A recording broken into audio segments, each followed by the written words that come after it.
قاتلانہ حملے کا تعلق ایران سے نہیں۔ امریکی صدر ڈونلڈ ٹرمپ نے میڈیا سے بات چیت کرتے ہوئے کہا کہ وائٹ ہاؤس میں پیش آئے واقعے کا ایران جنگ سے کوئی تعلق نہیں۔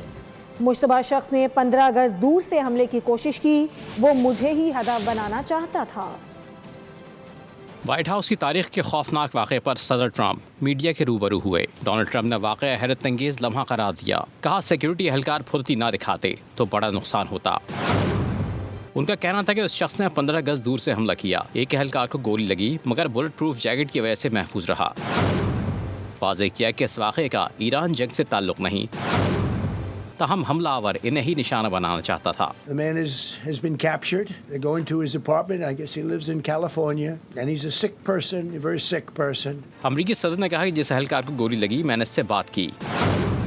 کئی سال میں یہ پہلا موقع نہیں کہ ریپبلکنز پر حملہ ہوا ہو۔ جلد پتہ لگا لیں گے کہ حملہ آور واحد چھوٹا تھا یا پھر کسی منظم منصوبے کا حصہ تھا۔ اعلان کیا کہ ہمیں اپنے اختلافات ختم کرنے ہوں گے۔